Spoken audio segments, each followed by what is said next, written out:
صلو علی الحبیب صلی اللہ تعالی علی محمد نیت المؤمن خیر من عملہ، مسلمان کی نیت اس کے عمل سے بہتر ہے اللہ عز و جل کی رضا پانے اور ثواب کمانے کی غرض سے سلسلہ دیکھنے سے پہلے اچھی اچھی نیتیں فرما لیجئے۔ اللہ کی رضا کی خاطر علم دین حاصل کروں گا، سیکھ کر دوسروں تک نیکی کی دعوت پہنچاؤں گا، خاص خاص باتیں لکھوں گا، اول تا آخر دیکھوں گا۔ صلو علی الحبیب صلی اللہ تعالی علی محمد۔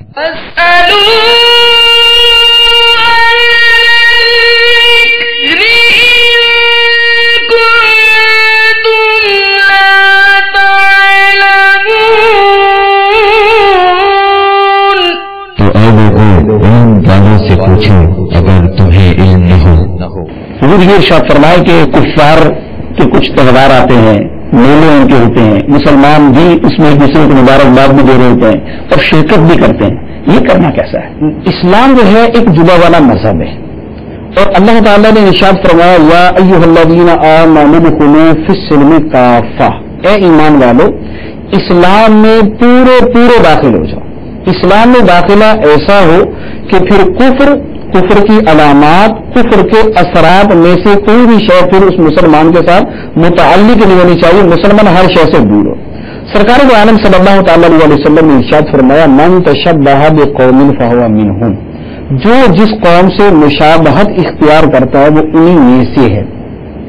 اسی طرح قرآن پاک کے اندر وہ من یتولہم منکم فانہ منہم، جو تم میں سے ان سے دوستی کرے گا وہ انہی میں سے ہے۔ تو اس طرح کی بہت ساری نصوص ہیں جن میں واضح طور پر فرمایا گیا لا تتخذوا اليہود والنصارى اولیاء، یہود و نصارہ کا اپنا دوست نہ بناؤ، لا تتخذوا الذین اتخذوا دینکم ہزوا ولعبا، جنہوں نے تمہارے دین کو ہنسی مذاق بنا لیا ان کو اپنا دوست نہ بناؤ۔ تو ہمیں کفار کے طریقوں سے، ہمیں کفار کے عقائد، ان کے تہوار، ان کے طریقوں سے اور ان کی مشابہت سے بچنے کا حکم دیا۔ مسلمان وہ ہے جو مسلمانوں والے کام کرے، کفار والے کام کرنا مسلمان کا کام نہیں ہے۔ تو اب کفار کے جتنے بھی مذہبی تہوار ہیں ان میں شرکت کرنا یہ کسی مسلمان کا کام نہیں ہے۔ نبی کریم علیہ الصلوۃ والسلام نے جو فرمایا کہ جو جس قوم سے مشابہت کرے وہ انہی میں سے، بلکہ ایک اور حدیث مبارک میں اعلیٰ حضرت علامہ نے کنز العمال کے حوالے سے اس کو نقل فرمایا کہ من کفر ثواب قوم فہو منہم، جو جس قوم کی تعداد کو بڑھائے گا وہ انہی میں سے ہے۔ تو اب کفار کا میلہ ہے، کفار کا تہوار ہے، کفار کی عید ہے، اس میں اگر مسلمان شرکت کرتا ہے تو لازمی بات ہے کہ ان کو اس میلے کو بڑھا رہا ہے، ان کی تعداد کو بڑھا رہا ہے۔ تو جو جس قوم کی تعداد کو بڑھائے گا وہ انہی میں سے ہے۔ تو اب جو کسی بھی کافر، کسی بھی طرح کے کافر کے کسی بھی طرح کے مذہبی تہوار میں شرکت کرتا ہے وہ ان آیات و احادیث کو اپنے سامنے رکھے۔ ہمیں اللہ تعالیٰ نے جو حکم دیا وہ یہ ہے کہ ان سے دور رہو۔ ہمیں اللہ کے رسول صلی اللہ علیہ وسلم نے حکم دیا کہ ان کی مشابہت سے بچو، تو اس لیے ہم ان کی مشابہت سے بچیں گے۔ تو ہمارے یہاں بہت ساری ایسی چیزیں رائج ہے کہ ہمارے ملک میں کفار رہتے ہیں، ان کے اپنے تہوار ہیں، ان کے تہوار ہیں، ہم انہیں ان کے حال پہ چھوڑیں گے نہ، ہم ان کے تہواروں کی جو ہے نا وہ تعریف کرتے ہیں نہ اس کی تعریف کرتے ہیں، ہمارا اس سے تعلق ہی کوئی نہیں۔ ہم مسلمان ہیں تو ہمیں اپنے تہواروں سے غرض ہے، ہمیں اپنے معاملات سے غرض ہے، ہمیں اپنی خوشیوں سے غرض ہے، ہم اپنی خوشیاں منائیں گے اور اپنے لیے ہم غور کریں گے۔ تو دوسروں کو ہم یہ نہیں کہیں گے کہ تم کرو، تو کفر ہے تو ہم یہ نہیں ان کو کہہ سکتے کہ تم یہ کرو۔ ہاں یہ ہے کہ ہم ان کو چھوڑیں گے، جو مرضی کرتے ہیں وہ ان کو ان کے اعتبار سے جو مذہبی آزادی ملتی ہے، جو شریعت کی روح سے جائز ہے وہ اس کے مطابق کرتے ہیں تو وہ کریں۔ ہم اس میں کسی بھی طرح انٹرفیئر نہیں کریں گے، ہم اس میں کسی بھی طرح اپنا تعلق نہیں رکھیں گے۔ تو اب یہ تو ہمارے ہاں ایک بلا اور ایک وبا کی طرح چیز پھیلے ہوئے، مختلف جو مذہب سے تعلق رکھنے والوں کے تہوار آتے ہیں اور ہمارے بہت سارے لوگ اس میں شرکت کرتے ہیں، عوامی ہیں، غیر عوامی ہیں، عوام ہے، خواص ہیں۔ تو حکم شریعت سب کے لیے، اللہ کا حکم سب کے لیے، اللہ کے رسول صلی اللہ علیہ وسلم کا حکم سب کے لیے۔ ہر آدمی جو ہے وہ اپنے صرف ذاتی تعلقات یا ذاتی مفادات یا صرف دنیا داری کے چکر کے اندر یہ نہ دیکھے کہ میں یوں شرکت کروں گا تو لوگ بڑی دعویٰ کریں گے میری، اور میں فریقین کے درمیان حرب العزیز بنوں گا اور وہ بھی جو گروپ مجھے بڑا اچھا سمجھے گا اور بڑا مجھے روادار خیال کرے گا۔ رواداری وہ جو اسلام کی حدود کے اندر ہے، رواداری وہ ہے۔ تو جو رواداری اسلام کی حدود کے اندر ہے اتنی رواداری ہم کریں گے۔ تو یہ ہماری رواداری ہے کہ ہم ان کے معاملات کے اندر جو ہے وہ ہم جا کے مداخلت نہیں کریں گے۔ کیوں کرتے ہو؟ وہ کر رہے ہیں اور اس سے ہمیں ضرر نہیں، تو ہم نے انہیں ان کی آزادی پر چھوڑا ہوا ہے، تو لہذا ان کو کرنے سے ہم اس کے اندر کسی بھی طرح شرکت نہیں کریں. تو عوام میں یا خواص بہر صورت اپنا محاسبہ کر کے اس فیل سے بچنا چاہیے. یہ گناہ بھی ہمارا بہت عام ہوتا جا رہا ہے. اسی طرح حضور یہ بڑی فرینڈ شپس ہو جاتی ہیں، کفار سے دوستیاں ہو جاتی ہیں، تو جس طرح آپ نے فرمایا کہ ان سے دور رہنے کا حکم ہے، تو اگر کوئی ایسے ہمارے مدنی چینل کے ناظرین اس وقت سلسلے میں موجود ہیں کہ جن کی کفار سے دوستی ہے، ان سے میل جول ہے، تو ایسا رکھنا بھی کیسا؟ اس میں دو چیزوں پہ نظر رکھنی چاہیے. کفار سے تعلق رکھنا، دوستی رکھنا، اس میں دو چیزیں اگر پیش نظر ہے تو تقریباً شرعی مسائل کے اعتبار سے بھی عمل ہو جائے گا، اور جو فوائد یا مفاسد ہیں وہ بھی ہمارے پیش نظر رہیں گے. پہلی بات یہ ہے کہ اعمال کا دارمدار نیتوں پر. پہلے تو اپنی نیت کو دیکھیں کہ نیت کیا ہے. مثال کے طور پہ ایک آدمی کفار سے ملتا ہے اور اس نیت سے ملتا ہے کہ ان کو اسلام کی دعوت دے، تو اس کا ملنا تو بہت ہی اچھا ہے کہ یہ اسلام کی تبلیغ کے لیے، اسلام کی دعوت دینے کے لیے اور اسلام کا پیغام پہنچانے کے لیے مل رہا ہے.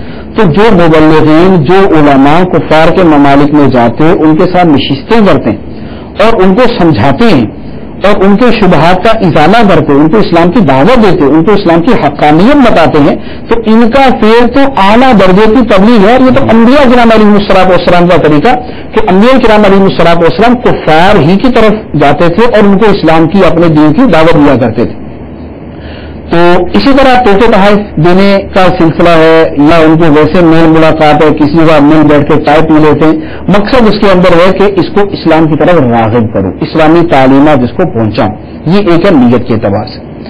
دوسرے نمبر پہ ہے کہ کسی سے تعلق دوستی ہے تو اس کو اس کے نتائج کے اعتبار سے دیکھا جائے. ابتدا نیت کے اعتبار سے اور انتہا اس کے نتائج کے اعتبار سے. اب نتائج کیا ہے؟ ایک آدمی کسی سے ملتا ہے اور ملنے سے اس کو یہ پتا چل رہا ہے کہ میرے ملنے سے یہ آدمی اسلام کی طرف مائل ہو رہا ہے، میرے ملاقات کی وجہ سے یہ اسلامی سی ڈی سننا شروع کر دی، اس نے اسلامی بیانات سننا شروع کر دیے. اب یہ صورت ہے، یہ تو بہت اچھی صورت ہے، اس کا دل اسلام کی طرف مائل ہو رہا ہے تو ٹھیک. اور ایک یہ بھی ہو سکتا ہے کہ کفار سے ملنے کی وجہ سے اس کے دل میں کفار کے خلاف جتنا اسلامی جذبہ ہونا چاہیے وہ ختم ہوتا جا رہا ہے، ان کی طرف میلان بڑھتا جا رہا ہے. پہلے یہ ان کو برا سمجھتا تھا، آپ کہتا نہیں یار یہ بھی تو اچھا ہی ہے نا، اس طرح کی کیفیت پیدا ہو رہی ہے. یا معاذ اللہ یہ ان کے ساتھ مل کر ان کے مذہب کو پڑھنا شروع کر دیا، اس نے ان کے مذہب کو جو ہے یہ اچھا سمجھنے کی طرف جو ہے وہ جا رہا ہے. اگر ایسی صورت ہے تو پھر اعلیٰ حضرت علیہ رحمہ اس سلسلے میں فرماتے کہ ایسی دوستی کو آگ سمجھے، یہ دوستی آگ ہے اور بڑی آگ کی طرف لے جانے والی ہے. نارو جہنما اشد حرا، جہنم کی گرمی، جہنم کی آگ زیادہ گرمی والی ہے. تو اس طرح کی اگر کوئی نتیجے کی صورت پیدا ہو رہی ہے تو پھر ان سے باہر صورت کنارہ کشی اختیار کرے، پھر دیگر تمام فوائد اور تمام منافع کو جو صرف نظر کرے اور اس سے فوری طور پہ کنارہ کشی اختیار کرے. قرآن پاک کے اندر فرمایا وَإِمَّا يُنْسِيَنَّكَ الشَّيْطَانُ فَلَا تَقْعُدْ بَعْدَ الذِّكْرَىٰ مَعَ الْقَوْمِ الظَّالِمِينَ.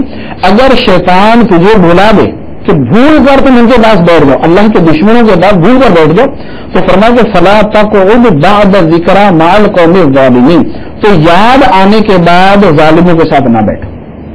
تو لہذا اس میں ملنے کے اندر عوامی طور پر تو یہی چاہیے کہ نہ ملے، کیونکہ عوام کے اندر ایسا اول تو تبلیغی شعور نہیں ہوتا، دوسرا تبلیغی ذہن ہے تو وہ معلومات نہیں ہوتی. یہ نہ کہ اس کو تبلیغ کرنے کے چکر میں اس کی تبلیغ سے متاثر ہو کے بیٹھا ہوا. تیسرے نمبر پر یہ ہے کہ پھر دوستی کی حدود ہے کہ کافر کے ساتھ ظاہری تعلقات بھی جو ہیں وہ ظاہر تک وہ محدود ہے. اگر دل اس کے ساتھ ایسا مائل ہو رہا ہے کہ دیکھنے والا بولتا ہے ماشاءاللہ کیسی دوستی ہے ان کی آپس میں، جو بڑے بھائی بھائی لگ رہے ہیں، تو اگر محلے تہمت بن گئے کافر کے ساتھ دوستی کہ دیکھنے والے یہ بولتے ہیں کہ مسلمان سے تو ایسی دوستی کرتا نہیں ہے، کافروں سے بڑی اس کو لگی ہوئی ہے، اگر محلے تہمت بنتا پھر اس سے بچے گا. تو لہٰذا یہ سارے فوائد، مفاسد، منافع ان سب کو سامنے رکھ کے دوستی کرنے کی اجازت ہے. اور چونکہ عمومی طور پر عوام ان باتوں کا خیال نہیں رکھتا تھی، دل مائل ہونے کا پتہ نہیں چلتا، اور پتہ چلتا تو وہ ہمت نہیں ہوتی، کیونکہ ہمارے ہاں جن سے تعلق کا توڑنے کا حکم ہے وہاں پر تعلق توڑنا جو ہے نا وہ آپ سمجھتے ہیں، سب سمجھتے ہیں کہ بڑا مشکل ہو جاتا ہے. آدمی کے اور مروت ہے، لحاظ ہے، اخلاق ہے، اب کیسے منع کروں، اس سے محلے دار ہے، پڑوسی ہے، اور جو ہے وہ رشتہ داری ہے یا کاروباری تعلق ہے یا وہ تو بڑے اچھے طریقے سے اسلام لیتا ہے. تو ہمارے ہاں یہ ایسی مروت کہ جو شرعاً جائز نہیں ہے اس کا لحاظ بہت زیادہ کیا جاتا ہے. تو جب پتہ ہے کہ ایسی لحاظ مروت نہیں کی جائے گی تو اب عافیت کا راستہ یہی ہے کہ ابتدا ہی سے اس سے دور ہی رہیے. بڑی پیاری بات سیکھنے کو ملی کہ ہمیں عوام کے لیے بہتر ملی ہے کہ دوستی نہ کی جائے. عموماً انٹرنیٹ پر اس طرح کی دوستیاں ہو جاتی ہیں تو دوستی ہے اور آگے جا کے اس کی طرف کہیں میلان نہ ہو جائے. بڑی اچھی بات بتائی کہ یہ آگ ہے. علماء اور وہ لوگ جو دین کی دعوت دیتے ہیں سنتوں کی دعوت دیتے ہیں ان کے لیے تو درست ہے. حضور آج ہمارے ساتھ الحمدللہ تخصص کے فقہ کے اسلامی بھائی موجود ہیں تو ان سے بھی ایک سوال لیتے ہیں. حضور آپ نے جو ابھی ارشاد فرمایا کہ کفار کے ساتھ دوستی کرنا درست نہیں ہے تو باہر ممالک میں جو مسلمانوں کو کفار کے ساتھ رہنا پڑتا ہے ان کا ایک ساتھ رہنا کیسا ہے؟ اس میں عرض یہ ہے جو میں نے صورتحال جو مسائل عرض کیے ہیں آپ ان پر غور کریں کہ یہ وہاں تو نہیں ہوں گے نا کہ جہاں پر ہیں صرف مسلمان. جہاں پر ہیں مسلمان تو وہاں کے اعتبار سے تو مسائل بھی درپیش نہیں ہے. تو یہ مسئلہ وہیں کے نہیں کہ جہاں پر مسلمان کے ساتھ کفار رہتے ہیں. اب اس میں بھی وہاں پر بھی انہی باتوں کا خیال رکھنا ضروری ہے. پہلے نمبر پر یہ ہے کہ اپنی نیت کو درست کرے کہ مجھے امر مجبوری بھی جو اس کے ساتھ رہنا پڑ رہا ہے تو میں اس کے اندر اس کو اسلام کی طرف جو ہے وہ راغب کروں گا. ایک دوسرا نمبر پر یہ ہے کہ اس سے تعلق کو اسی حد تک محدود رکھے جس کے بغیر چارہ نہیں ہے. اب وہاں پر مثال کے طور پہ ایسا ہوتا ہے کہ ایک ہی کمرے کے اندر 10 آدمی کو رہنا پڑتا ہے اور وہاں پر غیر مسلم بھی ہے مسلم بھی ہے. اب چونکہ اس کے بغیر چارہ ہی ہے تو یہ ایک مجبوری کی صورت ہے. لیکن ایک کمرے کے اندر رہنے کا یہ مطلب تو نہیں ہے کہ اب آپ پارک کے اندر بھی ہیں تو اکٹھے ہی ہیں. اب آپ کھانا کھانے جائیں تو بھی اکٹھے ہی جائیں. اب آپ نے جو ہے وہ سیر سپاٹا کرنے جانا تو بھی اکٹھے ہی جانا ہے. تو جس حد تک رہنا پڑتا ہے اس حد تک رہیں, اس سے زیادہ تعلقات نہ بڑھائیں. تیسرے نمبر پر یہ کہ اس سے متعلقہ شرعی مسائل بھی سیکھتے رہیں. بہت سارے شرعی مسائل کھانے پینے کے حوالے سے, گوشت کے مسائل کے اعتبار سے, دیگر چیزوں کے اعتبار سے ہوگے کہ جہاں پر احتیاط کرنا فرض ہے. تو یہ نہ ہو کہ وہ نیت تو اچھی ہے لیکن عمل اچھا نہیں ہے, نیت اچھی ہے لیکن جو اس کے متعلقہ مسائل ہے ان کے مطابق عمل نہیں ہے. تو کافروں کے ساتھ خواہ مسلم ملک کے اندر رہنا پڑے یا غیر مسلم ملک کے اندر رہنا پڑے, جہاں پر ان کے ساتھ رہائش ہوگی اس کے اثرات اور اس کے نتائج کو پیش نظر رکھا جائے گا. اور ایک جو کلی چیز ہے, ایک جو کلی قاعدہ وہ ہے کہ دل سے کبھی بھی ان کو دوست نہیں بنایا جائے گا. ہم دلی طور پر کسی بھی کافر کے ساتھ جو ہے وہ ایسا تعلق نہیں قائم کریں گے کہ جس کو ہم کہیں گے میرا اس کے ساتھ قلبی تعلق ہے.